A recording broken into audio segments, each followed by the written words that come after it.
मैं आज इनके पारिवारिक कार्यक्रम में शामिल होने आया हूँ और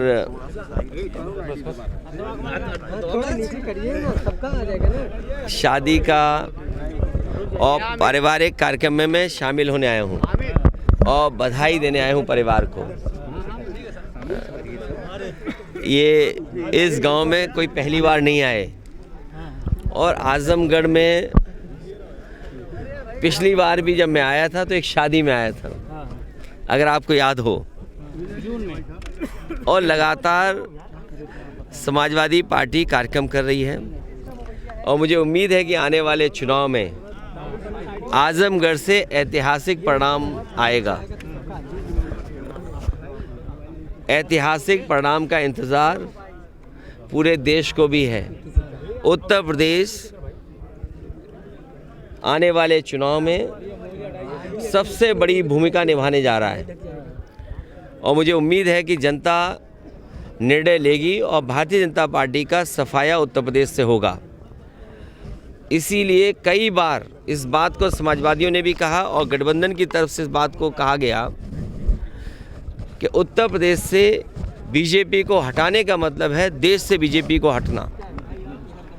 80 हराइए, बीजेपी हटाइए, इस नारे पे समाजवादी लोग लगातार काम कर रहे हैं 80 को हराने के लिए और पीडीए ही एनडीए का मुकाबला करेगा। पीडीए ही मुकाबला करेगा एनडीए का। और जो पिछले वादे किए हैं भारतीय जनता पार्टी ने, किसानों की आय दोगुनी होना, नौजवानों को नौकरी और रोज़गार मिल जाना, आज कम से कम इनको बताना चाहिए कि इतने लोगों को नौकरी दी है इन्होंने, इतने लोगों को रोज़गार मिल गया है। और आप में से बहुत सारे साथी होंगे,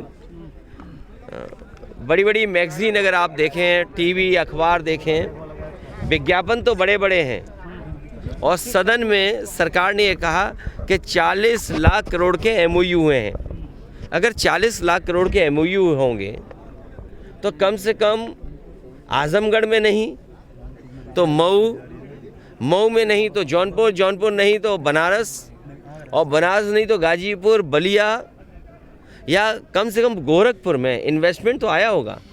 40 लाख करोड़ और on the floor of house कहा मुख्यमंत्री जी ने कि 40 लाख करोड़ के एमओयू हुए हैं और उद्योग लगने जा रहे हैं।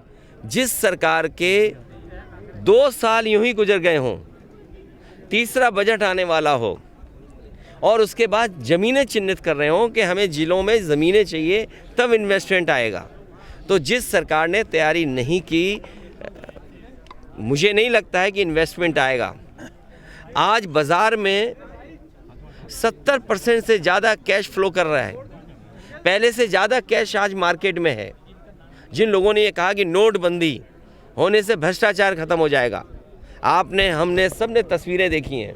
और मैं धन्यवाद देना चाहता हूं तमाम अपने यूट्यूबर्स को, चैनल के लोगों को, जिन्होंने झारखंड में जो पैसा पकड़ा गया उसकी तस्वीरें, उसकी वीडियो दिखाई। तो आखिरकार किसका फेलियर है ये? जो सरकार ने नोटबंदी की हो और उसके बाद 300 करोड़ से ज़्यादा पैसा निकले।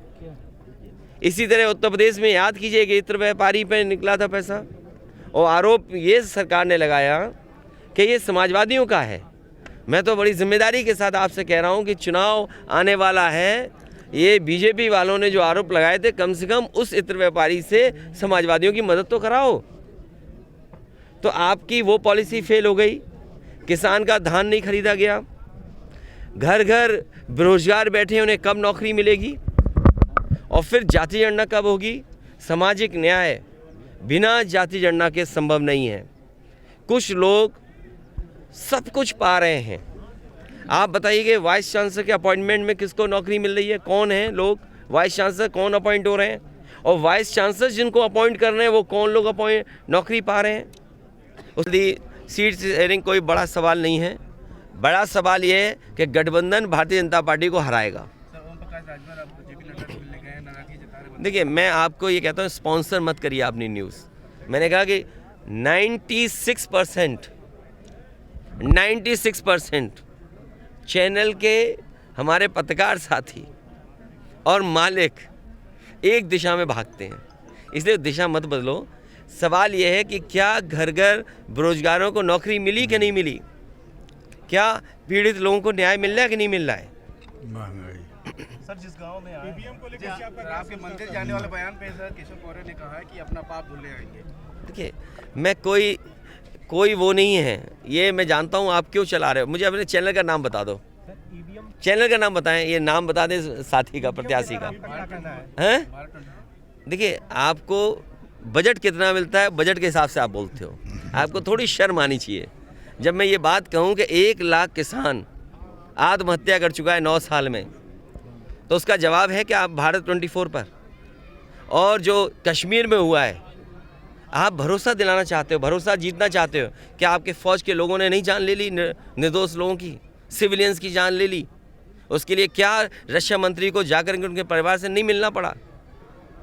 तो फेलियर आपका है, नोटबंदी आपका फेलियर, फार्मर्स की आय दोगुनी आपका फेलियर, अनएम्प्लॉयमेंट हाईएस्ट, आपका कैश सर्कुलेशन सबसे ज़्यादा। आप क्या दिखाना चाहते हो? और 80 करोड़ लोगों को आपको राशन देना पड़ रहा है।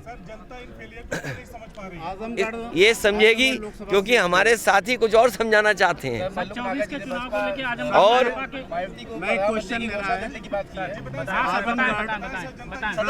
जनता समझेगी, और बहुत करीब पहुंच करके समाजवादी पीछे रह गई, वरना समाजवादियों को तो जनता ने समर्थन दे दिया था। आजमगढ़ लोकसभा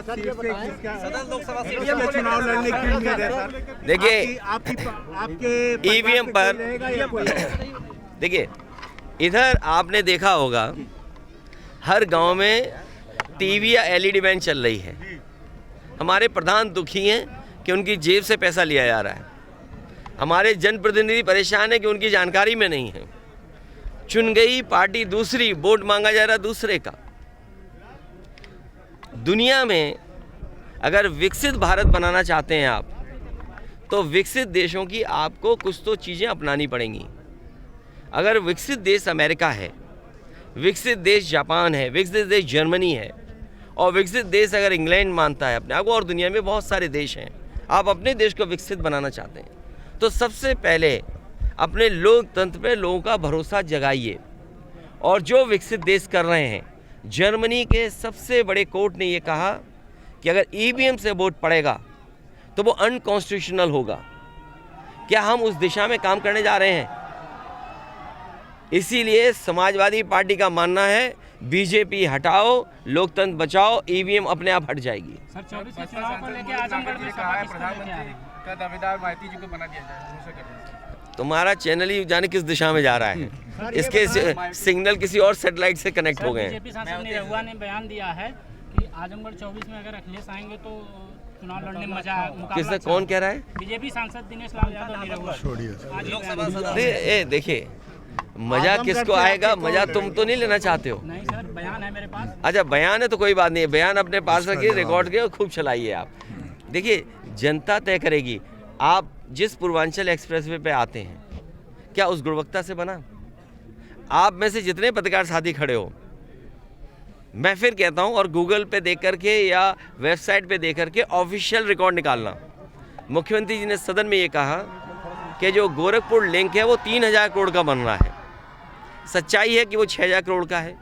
तो सोचिए आप, 90 किलोमीटर सड़क 6000 करोड़ की बन रही है, और कब बन जानी चाहिए थी, आज तक नहीं बन पाई। ये सवाल ही नहीं है आपके लिए। सरकार बनेगी तो और अच्छी होंगी। भगवान क्या से किसी का निमंत्रण नहीं आता, भगवान अपने आप बुलाते हैं सबको। नहीं, भगवान, आपको पता है कि भगवान ने बुलाया हमें, और जब तुम्हें बुलाएंगे भगवान, हमें भी नहीं पता होगा। क्यों? अगर भगवान का बुलावा आ जाए तुम्हारे लिए तो क्या हमें पता होगा? तो जब बुलावा आएगा तो हम लोग जाएंगे। हम उसी परंपरा के लोग हैं, हम उसी परंपरा। सर एक बात बताएं, देखिए, पीडीए के लोगों की कोई पूछ नहीं है। जो यहाँ की आपकी स्थिति थी वो एक संगठन वो क्यों आज नहीं वो तेवर दिखाई दे रहा है? किसने बता दिया आपको? नहीं, उससे अच्छा परिणाम आएगा इस बार, देखिएगा। परिणाम की बात नहीं कर रहा हूँ सर, जो जनता के मुद्दों की बात कर रहा हूँ सर। जनता के मुद्दों पे समाजवादी पार्टी काम कर रही है, लड़ रही है, और आपको आगे आने वाले समय में परिणाम भी दिखाई देगा। आजमगढ़ संसदीय क्षेत्र से कौन प्रत्याशी होंगे? संसदीय क्षेत्र से कौन रहेगा? कौन प्रत्याशी होंगे ये, आपके परिवार से या कोई अन्य? देखिए, प्रत्याशी पार्टी के कार्यकर्ता नेता तय करेंगे, और मैंने आपसे कहा कि गठबंधन हराएगा, बीजेपी हारेगी, और गठबंधन बीजेपी को हराने जा रहा है।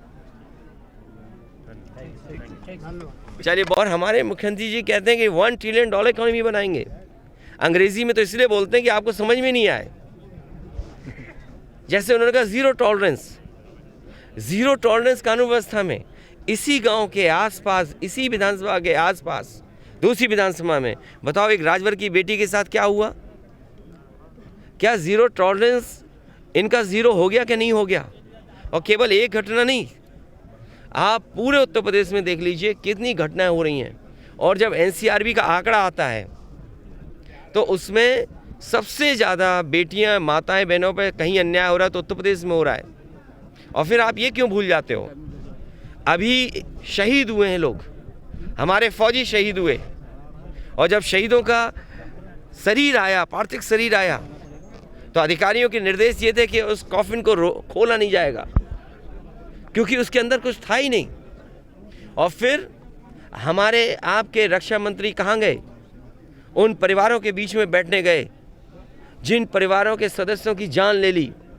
क्या अधिकारियों पे उंगली नहीं खड़ी हुई? प्रश्न नहीं खड़े हुए? जब से इनकी सरकार आई है, सरकार हमें आंकड़े दिखाए, जनता को बताए कि कितने लोगों की जान गई है, शहीद कितने हो गए। वो आंकड़े कहाँ हैं? हर महीने कहीं ना कहीं हमें खबरें मिलती हैं, सुनने को मिलता है कि इसकी जान चली गई। और आज अधिकारियों के ऊपर प्रश्न लग गया है कि जिन लोगों की जान गई है वो कौन लोग हैं? निर्दोष थे। और फिर एनसीआरबी का आंकड़ा पलट गया। आप जब से इनकी सरकार आई है 1 लाख किसान आत्महत्या कर चुका है। 1 लाख किसान आत्महत्या कर चुका है। तो ये तमाम वो सवाल हैं जो समाजवादी पार्टी लगातार जनता के बीच में ले जा रही है। हम अपने कार्यकर्ताओं के माध्यम से जनता तक पहुंचा रहे हैं। संगठन की बैठक करके आने वाले समय में जो चुनौतियां हैं उनको बता रहे हैं। भारतीय जनता पार्टी आएगी तो आपको वोट डालने का अधिकार भी छिन जाएगा। पत्रकार साथियों, सच बोलना, सच चलाना भी आपके लिए मुश्किल हो जाएगा। अगर आपने सच दिखाया तो आप पे मुकदमा हो जाएगा।